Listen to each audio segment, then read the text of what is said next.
Hey, welcome to another Enneagram podcast. Yeah, that's right. Yet another Enneagram podcast. But this one's different. Another Enneagram podcast is here to help you be a better leader for your team. We know leadership is already challenging enough, and it can be downright frustrating when your team communication breaks down. Another Enneagram podcast is here to tell you stories of leaders just like you who are learning how to lead their teams better with the Enneagram. If you want your team to communicate better, be more productive, and love their jobs, another Enneagram podcast is for you. Hey, welcome back to another Enneagram podcast. You got your host, Ryan, and your host, Cody, just like always. And we are in the middle of our top 10 questions about the Enneagram series today, talking about number 4. Cody, how you feeling? You ready for this one? Are you getting tired of this yet? No, man, I'm feeling great. This is fun. Good? Okay. All right. Number 4 then. Can your number change over time? So I'm assuming they're talking about your dominant type. Yes. Yep. Your core Enneagram number. Okay. Well, I'm going to come out of the gate swinging. No, it cannot. Wow. Yeah, I know. Some people just got really upset. No, I'm just kidding.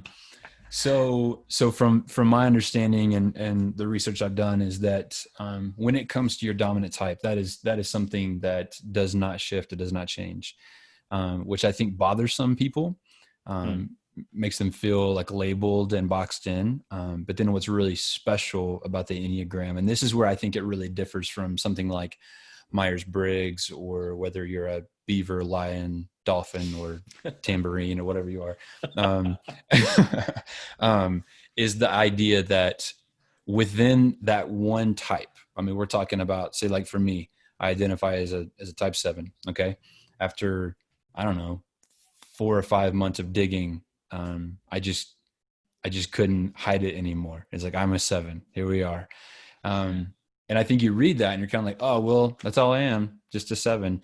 But then, man, you start to dig deeper into wings and then subtypes, and then whether you're really pulling from stress or security points, or if you look at things like level of development, different things like that. And there's a ton of layers to this that I think can really help people understand that having a dominant type is not a bad thing. It's not limiting. It actually, I love how Ian Cron says it a lot of times on his podcast, is that the Enneagram shows you more of what you're not than what you are, and really creates space for so much development and so much growth and potential. And he always references the fact that we as people identify more with what we do wrong than what we do right. And I love that when you start to really dig into your dominant type, and begin to see what you're capable of, what those things like you felt like were strengths, or maybe even what you thought were weaknesses, can actually bring a lot of value to your community, to your job, to your family, whatever. So yeah, that's my thoughts on that. What about you, man? Yeah, so I would agree. I would say the answer to that is no. I put a little asterisk on my no, which I'll come back around to in just a minute. Okay.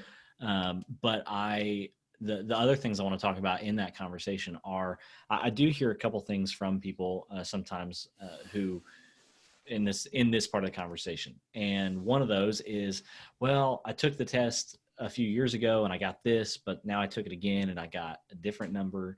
And so I used to be this, but now I'm this, right? And what I tell people in that instance is, well, honestly, probably what happened was at least one of those assessments was wrong. Right. And maybe the new one that you took's right. Maybe they're both wrong. Assessments, I think, can be a good thing. And we'll talk about those more in a future episode. And I think they can be helpful and can be accurate, but I also think that they can be wrong.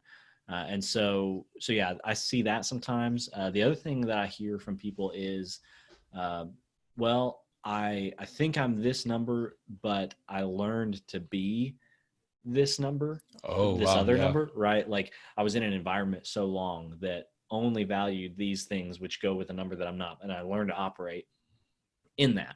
And so I totally get that, right? When people talk like that, that makes a lot of sense to me. But one of the things that people, I think, sometimes misunderstand with the Enneagram is it's not nearly as much about what you do as it is about why you do what you do, right? Yeah. And so you can be, let's say, in a job or in an environment that values threeness and all the qualities of threes, um, and act like a three, but that may not actually change your motivation, right? And so that's hard to identify sometimes, because obviously motivation is on the inside. It's not necessarily your external actions. And so while you may act like a three or whatever number it is, you may be motivated like a five. And that's what your Enneagram number is. So it feels like it can change from season to season, job to job, culture to culture. But in reality, it doesn't change, because the Enneagram's not about the external expression. It's about the internal motivation, right? Yeah. That makes Yeah. sense what I'm saying? Oh yeah, man. Absolutely. So good.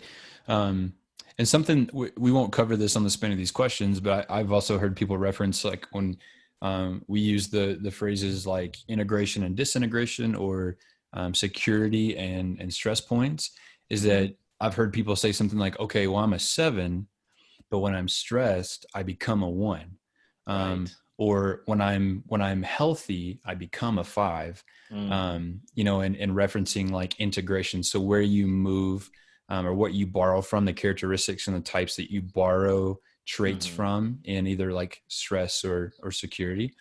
And let's just go ahead and clarify that you don't actually become that number. Right. You just begin to borrow some of those traits. And then if you actually look at the diagram itself, that's what those lines represent.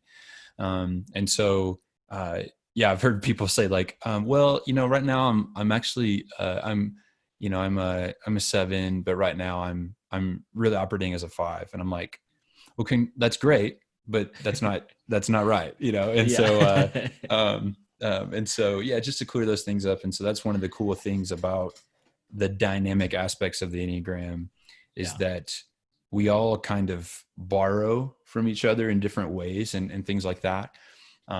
But like you said, that motivation isn't going to change. And I think Right. that's the special part. And then there's even different ways, like, I'll just reference this real quick, is that one of the things that has been helpful for me in helping people identify what that type is beginning to look at the head, heart, and gut triads. And it would take some time to explain that, but basically the idea is like how you process the world, how you interpret and engage with the things around you, whether that being through your thoughts immediately, through your feelings immediately, or through your kind of instinctive nature immediately. Right. And that's been really helpful, because I think it's helped me like help other people identify what that dominant type is, because Yeah. not only is the motivation there, but also like, hey, I typically respond through my emotions. Right. So what that tells me is that, okay, you're probably going to be either a 2, a 3, or a 4, Yeah. that are in that feeling or heart triad. So that's another can of worms, but something that's been helpful for me trying to help other people. So Absolutely. So I'll explain my asterisk really quick on oh yeah. my answer before. So can your number change over time? What I tell people is that no, it doesn't change over time, with just the smallest exception. I believe that major traumatic events can really Mhm. alter people's personalities. And I'm not Yeah. talking about like you failed a class. I'm talking about like, people going off to war and Yeah, seeing, really traumatic things, going through really, really traumatic experiences. That kind of stuff can really alter people's personalities. for And sure. I just say that because I don't want those things to be taken too lightly about the kind of impact they can have on who people Mm, are and what motivates them. And so I do think that plays a big factor in that. And so yeah, my answer to that question, now coming back full circle, is no, with that just little asterisk there, that some major traumatic events can shift hmm. people's personalities a little bit. So Yeah. Good thoughts, man. Love it. cool. Well, we'll wrap it up there and come back next time with question number 3. All right. See you next time. Hey, thanks for joining us today on another Enneagram podcast. As fellow leaders, we know it can be frustrating when it seems like you always run into the same problems on your team with the same people. But leaders just like you are learning how to lead their teams better using the Enneagram, and you can too. So if you like what you heard today, we would love it if you would share this podcast on social media and leave a rating or review wherever you listen to podcasts, preferably only good, reviews and ratings. That would be great. If you'd like to connect with us, you can find us on Instagram. We're at Another Enneagram, or head over to our website, anotherenneagram.com. Thanks for listening, and we'll see you on the next episode of Another Enneagram Podcast.